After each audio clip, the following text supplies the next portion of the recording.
Hello, friends. Welcome to what we like to call teacher TV around here. We're going to do some like old fashioned, let's just hang around and have a chit chat. I usually am all about being serious and teaching and giving you as much content as I can. And while I do plan on doing that tonight's more about me sharing a little bit of my life with you guys and hopefully giving you something that you can take away with you in this crazy, insane back to school season that we're having. Tonight, we're going to talk about the 6 ways you can transform your life as a teacher for the better. And if you are eye rolling and saying, but Casey, you don't get me, you are not a teacher, you have not been a teacher for the last 5 years, to that I say, you're not wrong.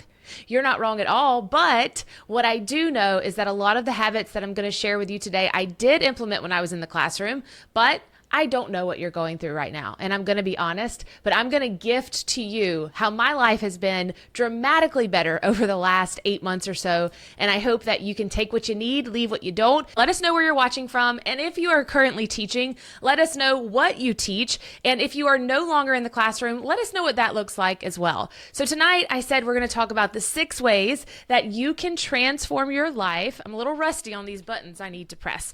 So let me get back in the circle here, that you can transform your life for the better. I'm going to talk back and forth, some with slides, some without slides. So just bear with me as I'm super rusty on all of this. But before we do, I just wanted to let you know a little gift that we would like to give you in a brand new journey that we are starting together. I'm not selling you anything tonight. This is absolutely free. But the last 5 years or so, I have been on a journey of helping teachers sell their own lesson plans online. I'll tell you a little bit about me. I'm Casey Morris. I am a former 8th grade English and language arts teacher from a little small town in South Georgia. Hello to all of my Coffee Countyans that may be watching. You can say hello too. I am a mom to 5, 4 boys. Finally got my baby girl who's full of all the sass.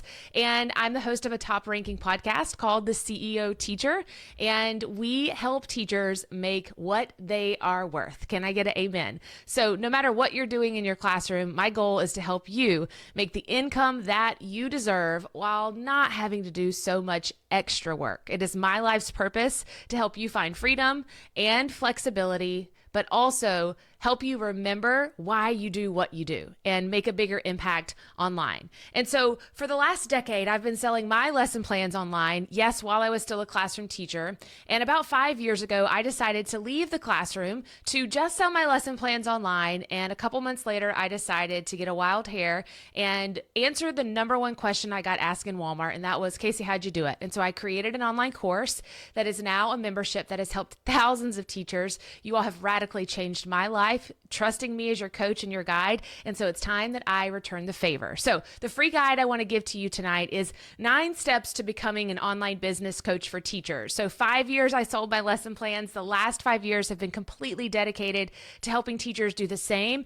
And while we continue to do both of those things, these next 5 years are going to be a heartfelt time of stepping into teaching you how to do what I do now. If you go to caseymorris.com/coaching, we'll put it down in the chat. Team CEO Teacher is here.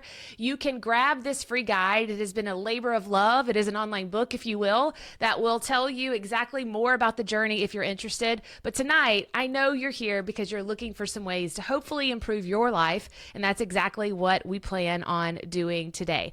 Okay, so raise your hand if you have ever felt stuck in your life as a teacher. And we're going to be honest here. Now we are in no complaint zone. I'm going to be honest. So what we're doing is we're just expressing what we're going through, but we're not going to bash education because we love teachers and we believe in education, and specifically public and private education. My children are in public school. My husband is a principal. So we do believe in education around here, but raise your hand if you feel like you are stuck on a pay scale. Maybe you feel like you are stuck in your classroom. Do you feel stuck with the coworkers that you've been put next to? And maybe you've been stuck in the same loop day after day. I often refer to my life about 10 years ago, before I found selling my lesson plans online, as this like dirty carousel. My life was completely black and white. I was suffering through postpartum depression. It was just a really, really dark time. And to say that I haven't been there recently would be lying to you. I have a 2-year-old and I really struggled with postpartum with her as well. And I am just now, thank you, Jesus, getting in the light, getting out of the dark again. But I felt stuck too. And I know that it was hard for me when I was in the classroom to be like, man, I'm doing all this and it's just, I'm not feeling fulfilled. Why am I not feeling like I've waited my whole life for this? So Camille said, yes. Jen raised her hand. Tara said, yup. Julia said, yes, that's why I needed a little break, and we're so happy for you. Shannon, thank you for joining us, reading specialist and private tutor. Jenny said, stuck in the same loop day after day. Yeah, and so one of the things we're going to talk about today is like how to find joy in the mundane, because you do get up and do the same things every single day. And if you're not living your life happy, let me tell you, it's going to be a long, long life. And instead, life is short and it is meant to be enjoyed. And so I hope that what I can give you today is something that'll help you even as quick as tonight and tomorrow. The good news is that you have the power to change all of that. Not me, you. Maybe it's not going to happen at once. Maybe it's step by step. But I hope you can transform your life into the person that you want to be. And your first steps, they might not be what you think. Now, I refer to depression, but you don't have to be depressed to feel like you're not having your life play out the way that it needs to. And so for me with depression, every single day I had to take a piece of paper, wad it up and throw away that depression in order to feel like I could breathe again. And while you may not be in that state, maybe you're not struggling getting out of bed, you may be struggling going, I don't feel like doing this same thing every day. Monday through Friday is more than I can handle. Over the past few years, I've been in this process of really reinventing myself, feeling like I have a great handle on life, even though I had postpartum depression. And I want to share with you 6 distinct ways that I've transitioned my life for the better. And hopefully you can grab hold and use whatever you need in your life as well. But with the notion of just remembering, I don't teach in the classroom anymore. And so some of these things may be more difficult for you. But had I known then what I know now, I would implement all 6 of these while I was still a classroom teacher. Number 1, probably my favorite, is to choose a win-win strategy. Do we have any Leader in Me teachers here? Anyone that has been in a Leader in Me district? One of my favorite authors of all time is Dr. Stephen Covey. And if you're in our programs, you're rolling your eyes because you've heard me say this 1 billion times. But he is the author of the book 7 Habits of Highly Effective People. And he owns a company that does the Leader in Me schools. And they talk about a win-win strategy. And I remember when I read this book and heard it for the first time, and I was like, wow, like when in life did they teach us when they win, you lose? That's that old like T-ball mentality. And I live in the South, and we're some sports loving folk. Okay. We absolutely live for football, Friday night football, and baseball and all of that. And so we have that mentality of if we don't win, we lose. But in life, that's really not how things work. In sports, yes, we have to have a winner. In life, we don't. Turns out it's quite the opposite of if you win, we lose. When we let go of the control and we lean into celebrating others, even at your school or whatever the situation might be, it allows us to let go of our egos and find that there is beauty in other people's success. Actually, when they win, we all win. A rising tide lifts all boats. And so I want to encourage you tomorrow, if a teacher next door brags on something that they are doing in their classroom, instead of instantly turning your ears off, celebrate them. I'm happy for you. That sounds awesome. Show me how you did it. I know that I try to do this every morning at 5:30. There are people at our gym, these ladies who are insanely stronger than I am. I will never, ever be able to lift like they do. And I'm constantly learning from them. Show me how to do this. Help me out. I need your help here. Or make fun of me while I'm laying on the floor and in a lot of pain. It's, you know, it is what it is. But try to adopt a win-win strategy as quick as tonight or tomorrow so that you feel a little bit better about life. Number 2, another habit that I found that has completely changed my life is that I stopped believing people were out to get me. I read a quote today on my Instagram, and it was something like, you'll stop worrying about what other people think about you when you realize that they seldom do. Oh, whoa. That's a lot. I used to think, oh man, the way she looked at me, like she doesn't like me. Like I could tell in her eyes. The way that they watched my Instagram stories. I live in a small town, and if I get on Facebook and see who watches my Facebook stories, I cringe because I know I'm going to see half of those people tomorrow. And so I stopped thinking about it that way. I stopped going, you know what, this is me, this is my business, and that's fine. The way I read their text messages, like why did she send that text that way? Like I know how she meant it. That sounds super rude. Well, when I stopped stopped thinking that way and stopped thinking that people were out to get me and reflected on who I was creating a fake space. I literally said, these people don't like me, when they never said that. That was just my perception of them. So do the thoughts of what other people think of you consume you at times? If so, sister or brother, it's time to let it go, because you only can know what's in your heart, and you can't choose what other people believe about you, even if you wanted to. That's on them, not on you. Now, if you're wrong and you need to be corrected, or it's a learning lesson, 100% listen to if someone has something to say, or if they want to speak their mind to you. But if they don't speak their mind to you and they speak it to other people, that's on them, not on you. That's on them, not on you.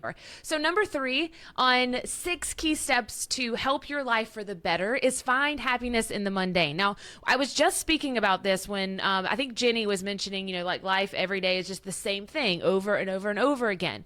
And I used to think my life was really boring. Have you ever felt that way?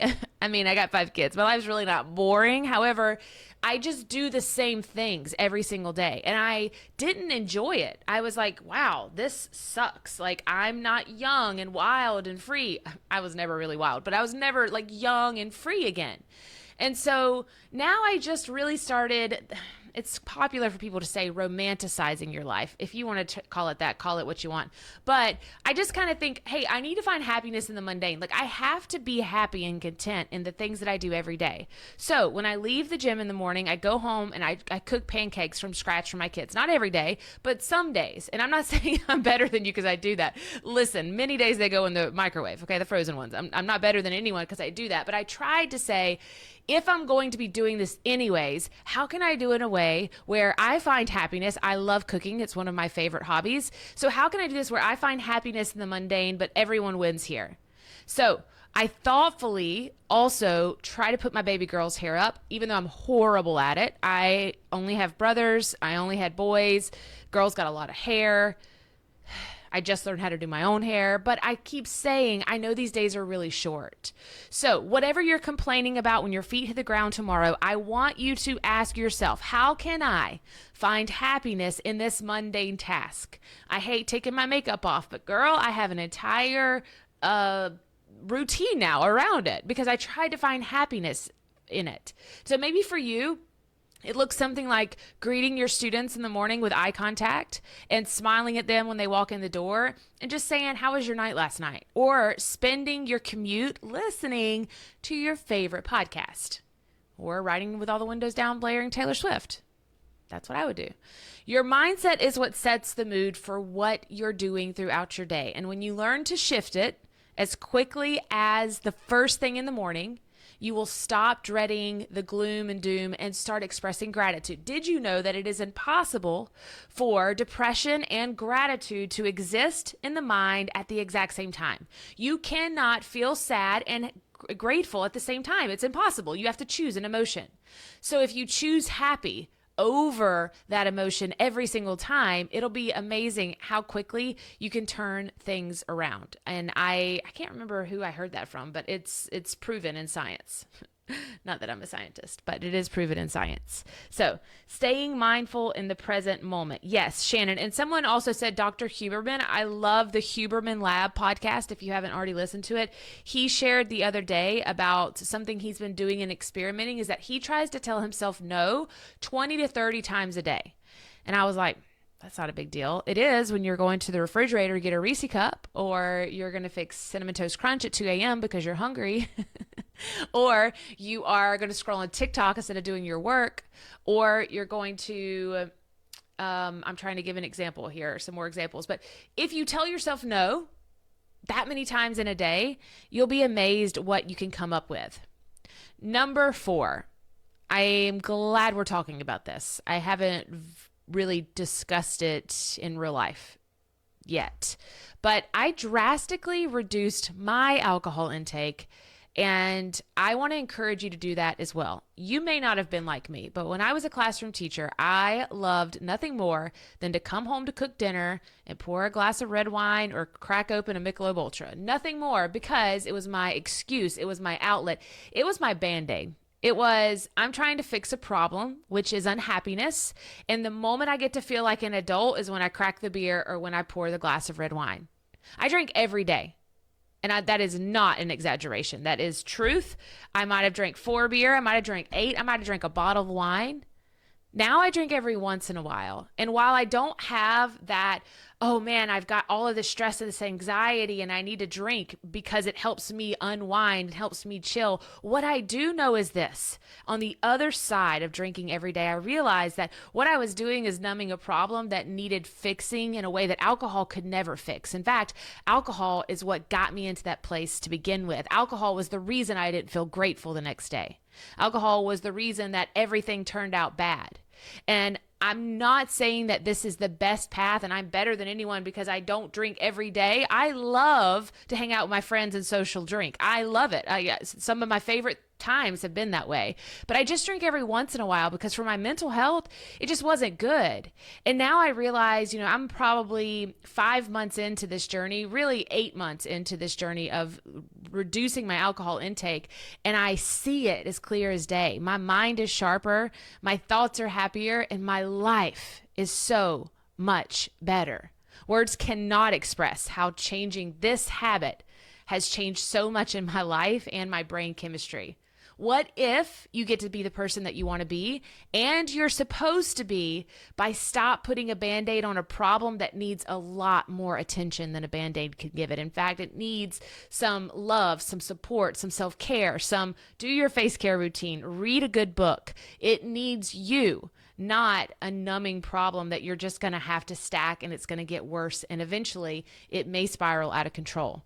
We want something to take the edge off when we leave the classroom. But what if that edge is what is keeping you from moving forward? I wonder if the clarity is what gives you the courage to take a chance and to start something new, to start something that you have never, ever thought of doing before. And that book I chatted about at the beginning of the show is a prime example of like, hey, you know what? I've sold my lesson plans online and, but now I need a new passion. I need a new project. And I know that I can teach other people to do that as well, because we are in this box of thinking that we have an education degree. It's all we know how to do. We have to be a teacher. You're right.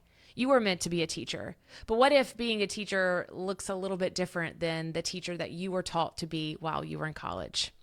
Number 5, don't throw tomatoes. This just is what it is. Join the 5 a.m. club. And when I tell you no one watching this hated 5 a.m. more than me, nobody, none of y'all watching this hate 5 a.m. more than I did. I'm telling you, morning person I was not. I needed pre-workout to actually become that person. And now I thrive at 5 a.m. I laughed harder this morning than I have laughed in so long about the dumbest stuff ever that it has no meaning. I love reality television because it has no meaning in my life and it has no stress and no worries. It's just crazy laughter about stuff that doesn't matter. That was me at 5 a.m. this morning. Who would have thought the girl that when I first started getting up at 5 a.m. would go to the gym in the fetal position in the back and take a nap, that I would be who I was today. It's taken 8 months to believe that I am a better person because I make intentional time for myself every weekday morning.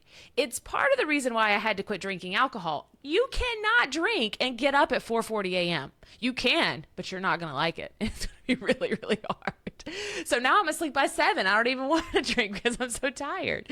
But in all seriousness, there are 3 tips I want to give you to help you join the 5 a.m. club. Okay, Jenny said, I don't know, Casey. I hate 5 a.m. and 6 a.m. Me too. But I want you to know that this could be good. Okay, so Lisa, thank you for being so honest with us. Binge eating is the absolute worst things for me. So one of my best friends is a binge eater as well. And I've realized that I've started picking up some of those tendencies now that I don't drink alcohol. It's like we're looking for this fix, this comfort of I need to, and guys, it's okay. It's okay. You're gonna fall off the wagon, and that's okay. Just give yourself some grace and just make sure it doesn't become a habit.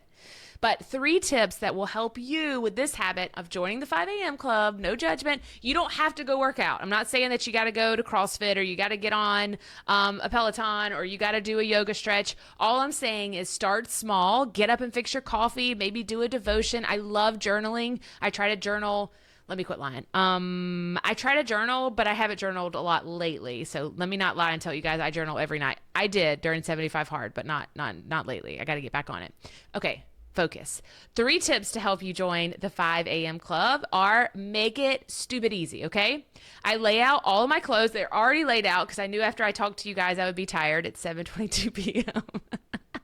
Lay out all my clothes, my socks, my shoes. I have my thermos drink that I take with me, my hydro flask. It's got ice, it's got water. And so in the morning, I get up, I throw my clothes on, throw my hair up. I like to put on a little face, and then I'm out the door. That helps me. The next thing is not on here is I put my alarm on the other side of the room. My alarm is on the Chester drawers. If you're from the South, we call it a Chester drawers. My Chester drawers, like in the front of my room. So I have to get out of bed, all the way out of bed, walk across the room and go turn the alarm off. And I get one more sleep. I snooze it one time. I try to snooze it once.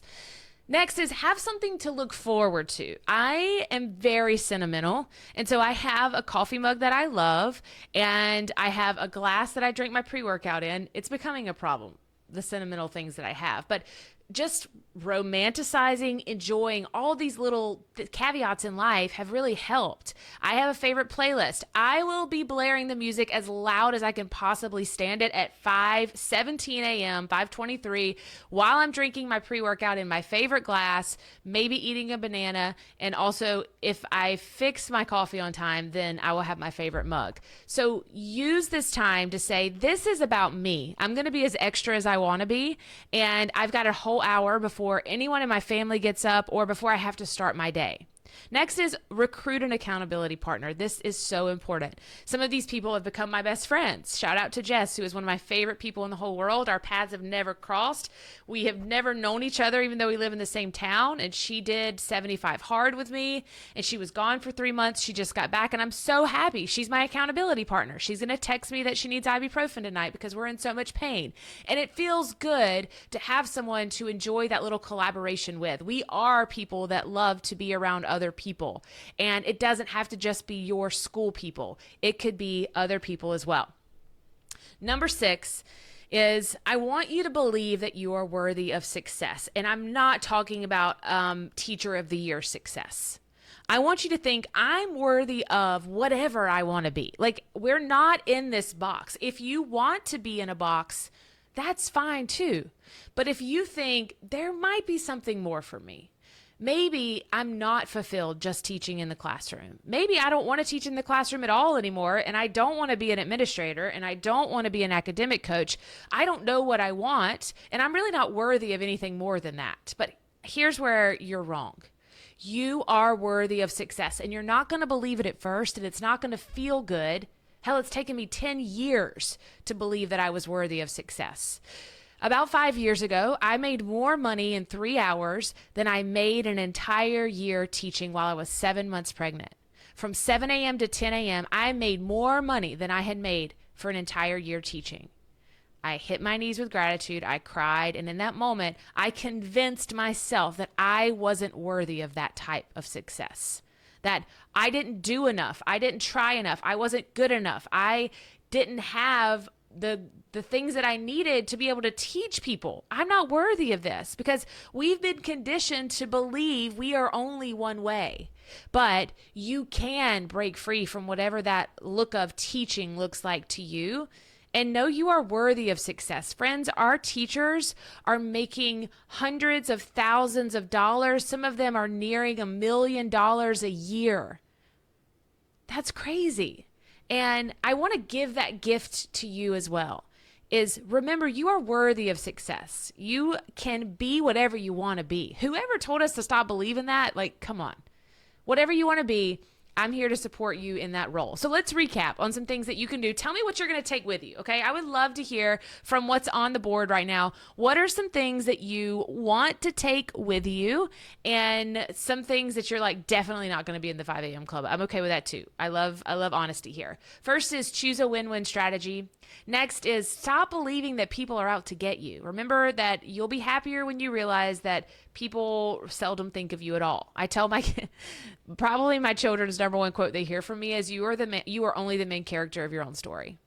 I love my kids. And while they are characters in my story, we all are the main character of our own story. And so if they're talking just about themselves, I'll say, make sure to ask about your brother's day. Make sure to check on your baby sister. Make sure to say, hey, mom, what was one thing you loved today? Because you are only the character of your main story. So you are only, I don't know what I was going to go with that quote. Okay, next is find happiness in the mundane. How can you tomorrow, as soon as your feet hit the floor, find something to be grateful for and make it fun? Make it something you enjoy doing. Number 4 is I want to encourage you to drastically reduce your alcohol intake. Start slow, dream big. Join the 5 a.m. club, number 5. And number 6, believe that you, my friend, are worthy of success too. You don't have to be a tech genius to do what we do. You don't have to be a rocket scientist. In fact, I failed college algebra.